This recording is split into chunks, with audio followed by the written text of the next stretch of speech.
Completely drained after finishing surgery, I hurried towards the entrance of the bar's secluded area. Just as I was about to enter, Mia's voice reached my ears. "I don't want to tie the knot," she declared. "He looked so chill when he took that knife from me back then. But now, seeing that scar on his forehead just grosses me out." Without waiting another second, I swung the door open. "Then let's split," I replied. Mia casually leaned against her friend's shoulder, showing no interest. As I made my exit, she gave me a disdainful look. "He'll be begging me to get back together within 3 days. Girls, any ideas on how to make Alex quit chasing me for good?" But just 2 weeks later, she was the one hitting me up from different numbers. "Alex," she said, "are you done yet? This is so annoying." To her surprise, it was a woman's voice on the other end. "He's in the shower. Do you need something?" Mia snapped back angrily. "Sophie, I thought you were my bestie, and now you're stealing my guy." I slammed the door open, locking eyes with a shocked Mia. "Did you really say that?" Everyone in the room turned to stare at me, stunned. I recognized everyone there, 4 of Mia's high society girlfriends, and 2 wealthy guys known for their wild parties. The guy next to Mia was her old friend Kenji. When he saw me, he visibly flinched. I knew him. His mother was seriously ill and being treated at our hospital. His family was already struggling financially, with his dad borrowing money left and right. Yet here he was, acting carefree with a bunch of rich kids. Mia glanced my way as I walked in, letting out a cold laugh. She moved closer to Kenji, acting totally indifferent. "Alex, didn't you always say you were too busy to hang out with me? Well, now I found someone to keep me company." She wrapped her arm around Kenji's and rested her head on his shoulder. The sight hurt, but I kept my cool. "We're getting married. What's this supposed to mean?" A week ago, Kenji had given her a Hermes bag worth 50 grand. I had strongly objected to her accepting it, promising to buy her a new one after I got paid next month, but she brushed me off, saying, "If you won't buy it, and someone else will, who are you to tell me what to do? It's a gift. Why shouldn't I keep it?" Now Mia looked at me with disdain. "Marriage? Sure." She placed Kenji's hand on her thigh. "Since you heard everything, let's be clear. You need to get scar removal surgery first. The scar might be shallow, but it's a real eyesore. Don't you think so when you look in the mirror?"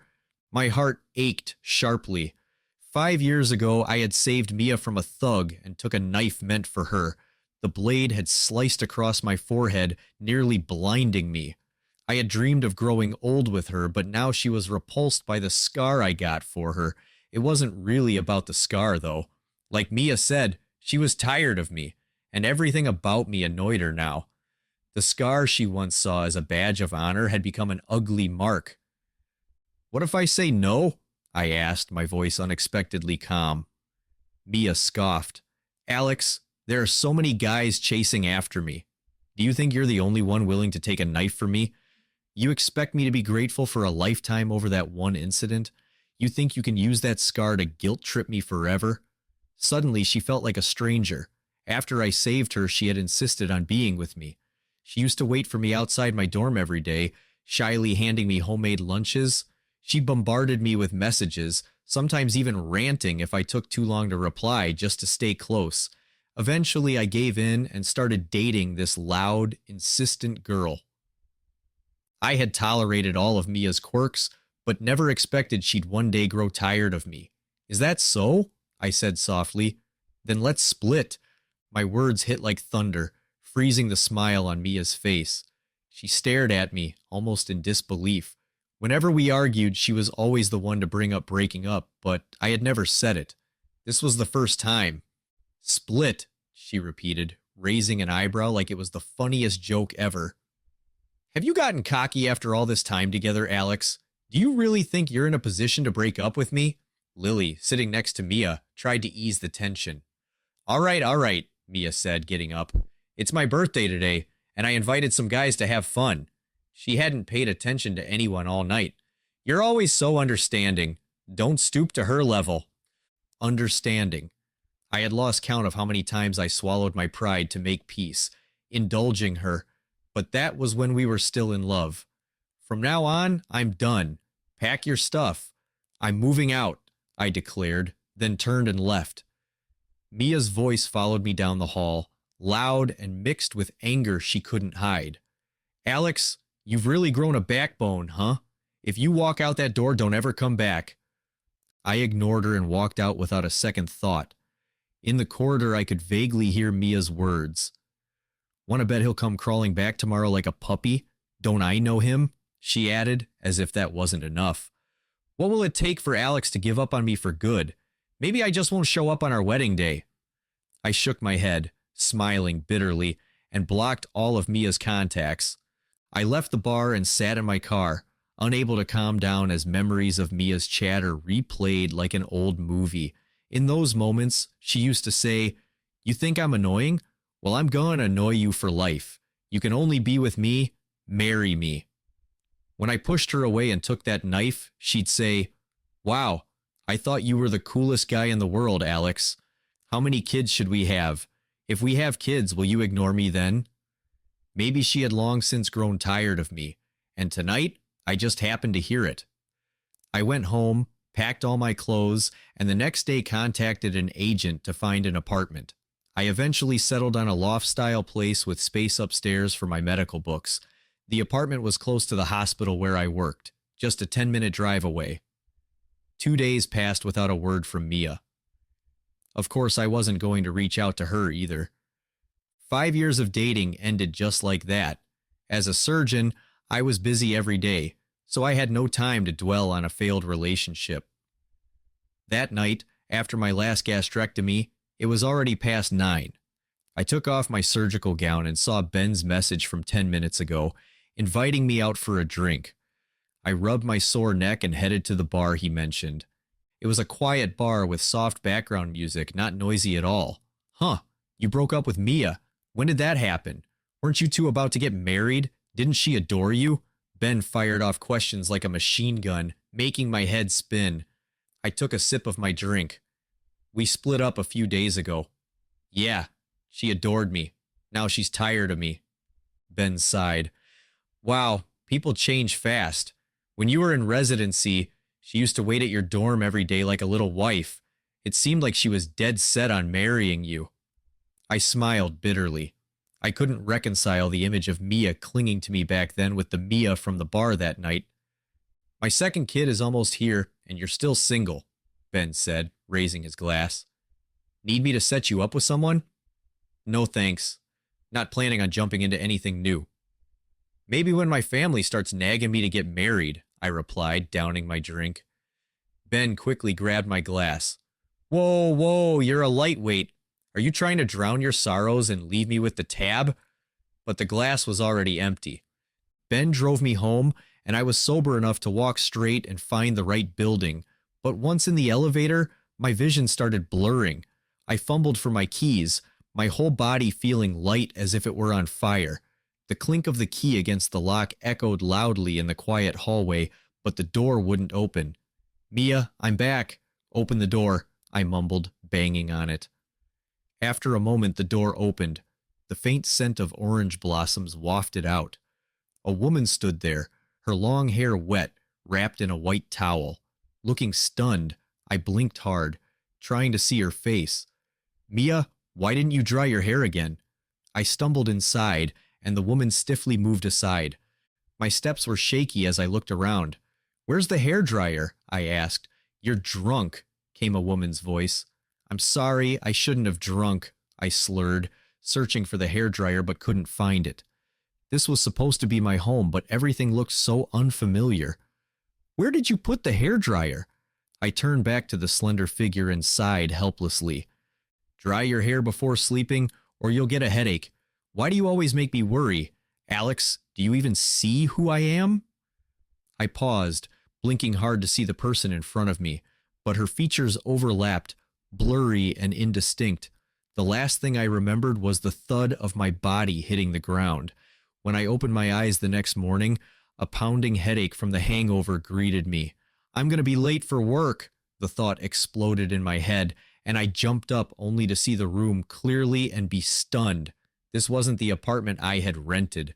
white fabric sofas, a row of cute plushies in front of the TV, and several potted succulents on the balcony. Where am I? You're awake, a soft female voice spoke.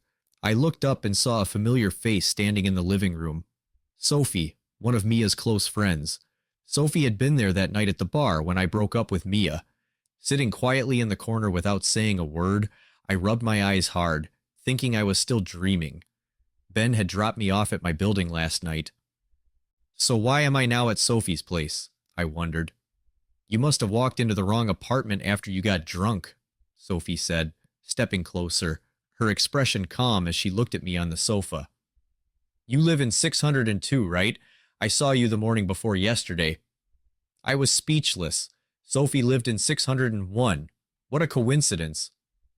Aren't you supposed to be at work today? Sophie asked.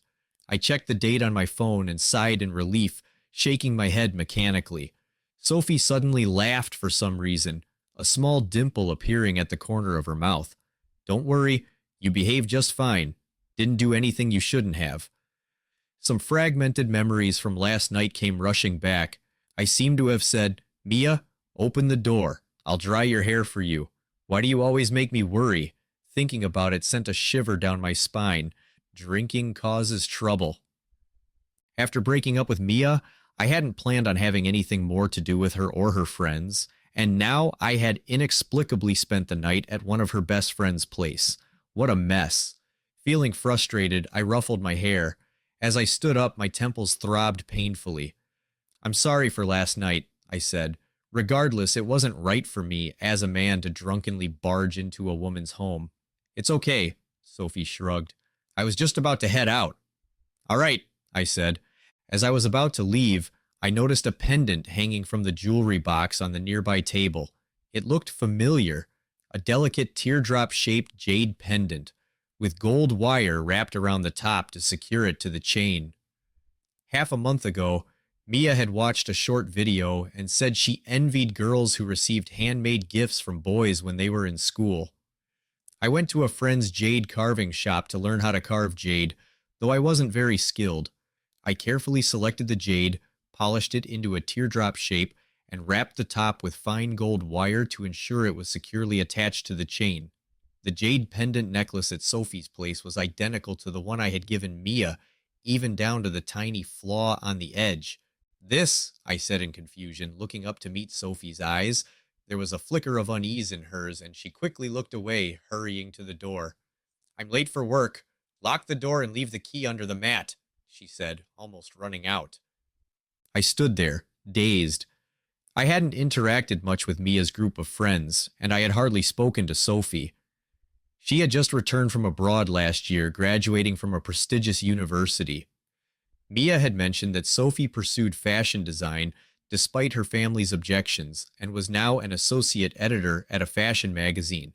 Sophie had also attended Mia's birthday party this year. Unlike the outgoing and lively girls in the group, Sophie was always quiet and seemed hard to approach. If the necklace was the one I had given Mia, why was it at Sophie's place? And stranger still, why did she seem so nervous? When I gave Mia the pendant, she had turned her nose up at it. Could it be that she didn't like it and gave it away? Forget it. It didn't matter anymore. I left Sophie's apartment and returned to my own. Just after washing up, I received a call from an unknown number. Hello, I said. I thought it might be a delivery, but there was no sound from the other end. Hello, I repeated. After a long pause, Mia's voice came through, her usual bossy tone intact.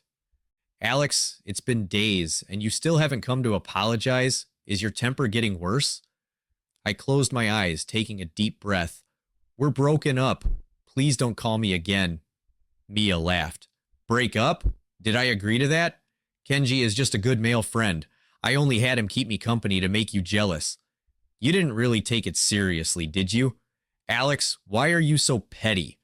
I said nothing, ending the call. Moments later, Mia called again, and I immediately blocked the number. That night, during my shift, I hadn't expected Mia to find me in person. She tossed a late-night snack onto my desk, her voice full of arrogance, and I don't know what's gotten into you lately, but I'm giving you a way out.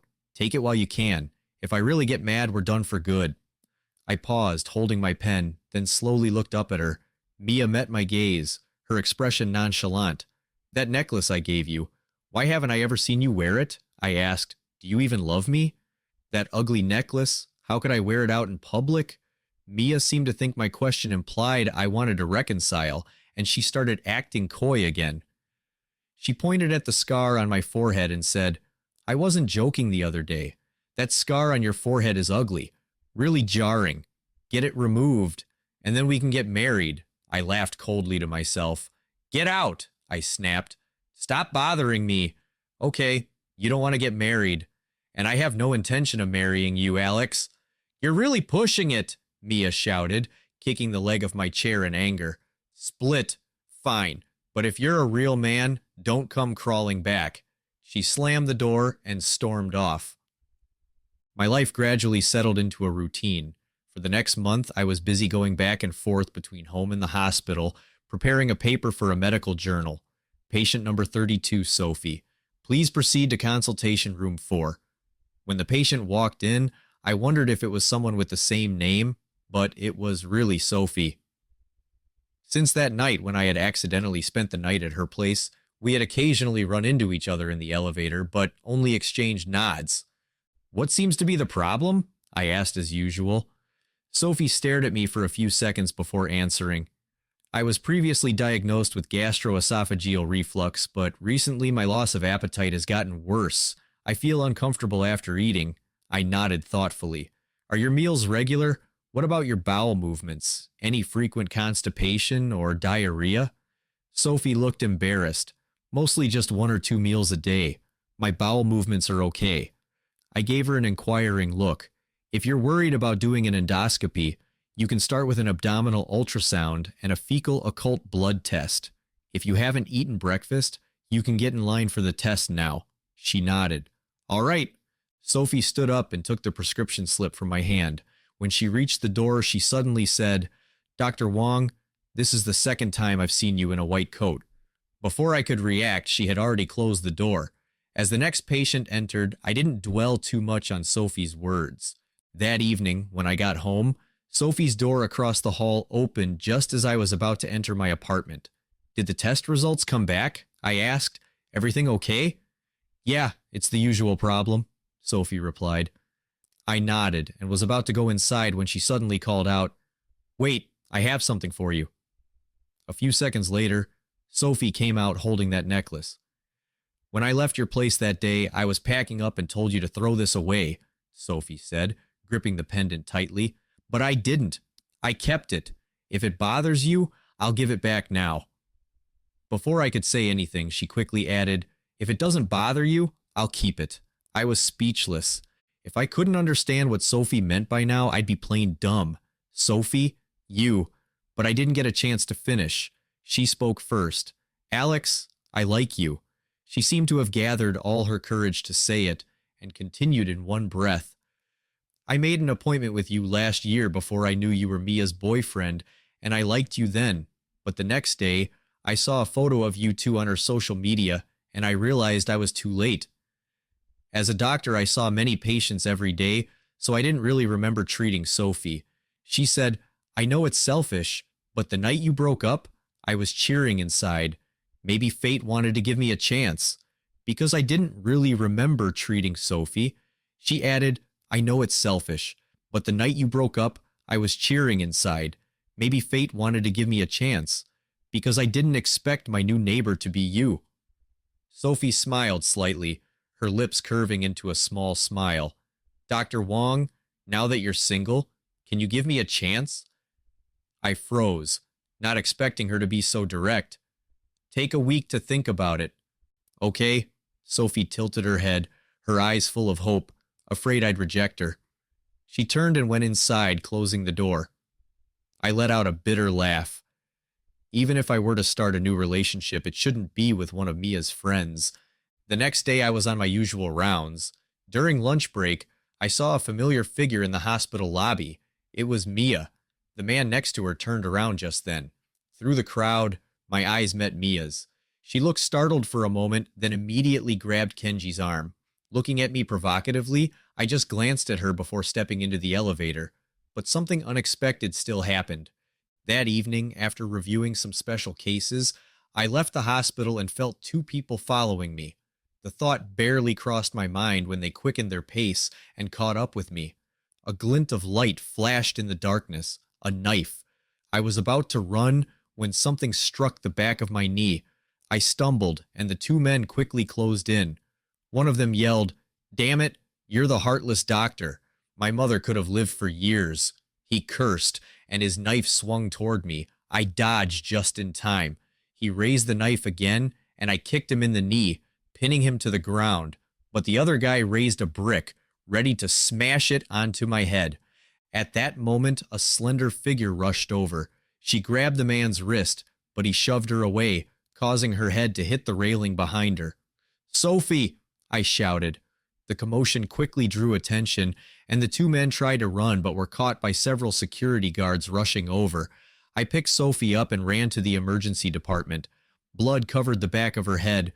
She groaned softly, her face contorted in pain. "It hurts." Sophie winced. My heart pounded as I placed her on a gurney and reported her condition to the on-duty emergency doctor. Sophie was immediately taken for scans and bandaging. The results came back quickly. A moderate concussion. I looked at her pale face, my voice stern. "That was so dangerous. Why did you rush over? You should always prioritize your own safety." "Understand?" Sophie pouted, her voice aggrieved. "Did you think about that when you saved Mia back then?" I was speechless. Sophie blinked and said, "Just think of me as a good person who did a good deed." She then half-jokingly added, "Dr. Wong, don't feel so burdened. I'm not asking you to marry me, you know." Seeing her wrapped in white bandages, yet still joking, I sighed helplessly. "I'm not that great. If you date me, you might be disappointed." "You might," Sophie interrupted. "No, to me, you're the best. You have a kind heart. You're patient and gentle with your patients. You were considerate and tolerant to your ex-girlfriend, and you take relationships seriously, with principles. I've seen you feed the stray cats at the hospital, and I've seen how caring you were with Mia. I've always envied her for meeting you before I did." I clenched my fingers tightly. I never imagined that the small things I did would be seen as virtues by someone and remembered so deeply. The necklace Mia despised was something Sophie cherished. I once risked my life to save Mia. And now there was a girl who risked herself to help me when I was in danger. It would be a lie to say I wasn't moved. "Sophie, let's be together," I heard myself say. One of my principles was to be straightforward in relationships. Sophie had feelings for me, and I had no reason to leave her hanging. Her eyes seemed to sparkle. "Really? You're my boyfriend now?" "Yeah." I told her not to move, but Sophie insisted on leaning closer, playfully kissing my forehead and gently touching the scar there. A tingling sensation spread through my body like tiny electric currents exploding through my veins. "Not ugly at all," she whispered. Then she curled up under the blanket, hiding her blushing face. I thought I'd let her cool off for a couple of days, but it's been over a month now and she still won't talk to me. She's blocked several of my numbers. Mia complained, sprawled listlessly on the sofa. Something crossed her mind, and she scoffed. "Does Alex really think I'll be the one to back down first?" In her dreams, Lily lit a cigarette and said, "If you give in this time, it'll happen again. He'll have the upper hand in the relationship from now on." She paused. "By the way, where's Sophie?" Just then, the private room door opened. Sophie walked in, wearing a black dress with a teardrop-shaped jade pendant necklace hanging around her neck. Mia's expression froze. Her eyes locked onto the necklace. "Sophie, that necklace around your neck, isn't that the one I told you to throw away?" Sophie nodded calmly. "Yeah, I liked it. Thought it'd be a waste to toss it." Mia pursed her lips, momentarily speechless. Lily scrutinized the necklace, realization dawning on her. "Isn't that the ugly pendant Alex gave you?" Mia stood up, walked straight over to Sophie, and said flatly, "Sophie," she paused before continuing, "give me back the necklace." Though her tone was even, there was something forceful about it. Sophie met her gaze and said, Didn't you say you didn't like it? Mia replied, I like it now. Is that not allowed? She held out her hand. Give it back. Sophie lowered her eyes, then suddenly smiled. Mia, you've always been like this. Bossy. From childhood to now, men and I have gotten used to it. The limited edition dresses everyone liked always had to go to you. On trips, if you got tired, we all had to stay at the hotel because of you. It's as if the whole world has to revolve around you. And you accept it all as a matter of course. She took a deep breath. You didn't want this necklace, so I kept it. And now you don't like that. Mia snapped. It's different. This was a gift from Alex. She reached out to grab the necklace. Sophie caught her wrist, reminding her, You two have broken up. Mia's face darkened. A ringtone broke the tension. Sophie took out her phone, the screen displaying the word boyfriend. Her expression softened. Hello? Yeah, just wait at the intersection. I'll be right out.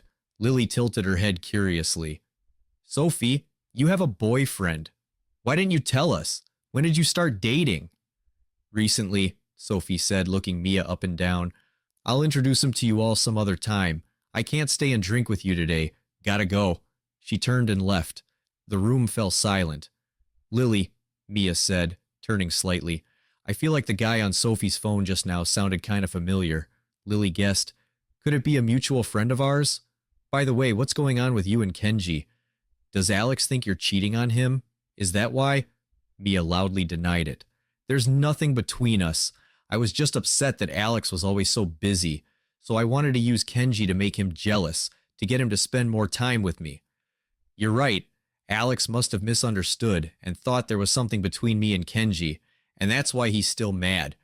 She seemed to be talking to herself, as if she had finally found the reason for their problems. Nodding, she said, Yeah, he still cares about me. Mia smiled to herself, her expression shifting. At midnight, I had just come out of the shower when I heard Sophie talking to someone on the phone in the bedroom. Alex, how long are you going to ignore me? Kenji is just a friend.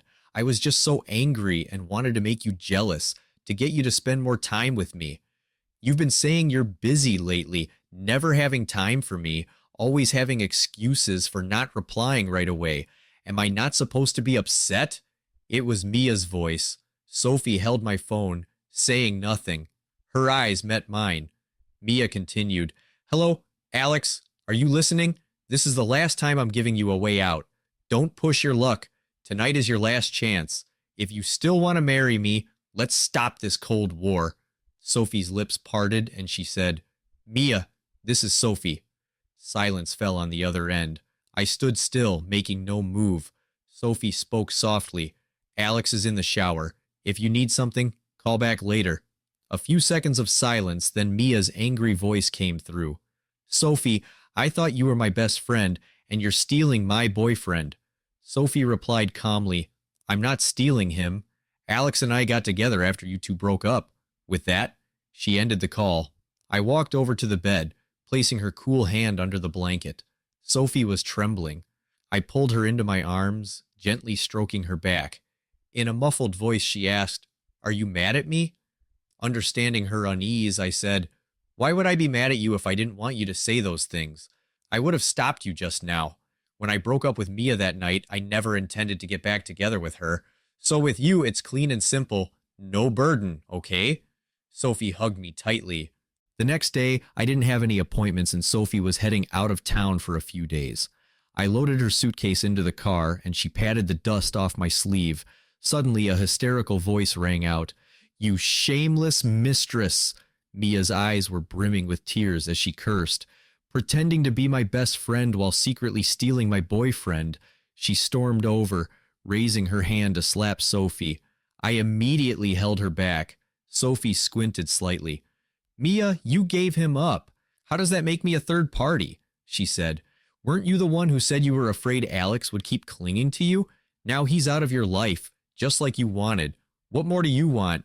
If anything, it's you who has been clinging on since the breakup, isn't it?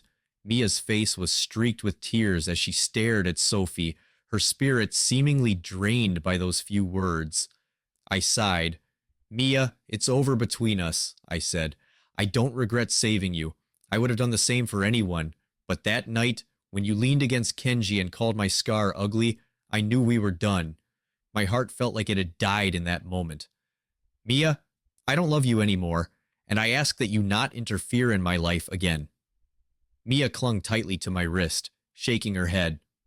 No, it's not like that. I never wanted to be apart from you. I thought you were just mad at me. I shook off her hand. Mia collapsed to the ground, her eyes full of tears. Alex, are you really done with me? Yes, there's no future for us. I couldn't be bothered to say more. Getting into the driver's seat in the rearview mirror, Mia's figure grew smaller and smaller until it disappeared. During Sophie's business trip, we video chatted every day. It turned out we had a lot in common. Even our favorite movie director was the same. The night before, we talked about Hitchcock until 2 in the morning. I'll have a little gift for you in your bag, I said, feeling a little embarrassed as I touched my nose while watching Sophie remove her makeup over the video call. All right, Sophie replied, her eyes full of anticipation. 2 years later, Sophie and I officially registered our marriage. Soon after, we held our wedding. On the big day, besides family and friends, some close colleagues attended. I hadn't expected Mia to come. After 2 years, she was even thinner, lacking vitality, with a faint smell of bitter medicine lingering around her. Congratulations, she said, smiling at me before downing her glass of wine. I nodded, not saying much. Right after the ceremony ended, hotel staff reported that they had called the police. A body had been found in the second-floor women's restroom. I looked at the familiar clothing and face, and my pupils constricted. It was Mia. She had taken her own life. Later, I received a letter from Robert. It contained only a few sentences. I'm sorry, I know. As a doctor, you despise those who treat life lightly, but if I can't be your bride, how else could I make sure you'd remember me for the rest of your life? Alex, in the next life, let me be the one to spend my life with you. Okay,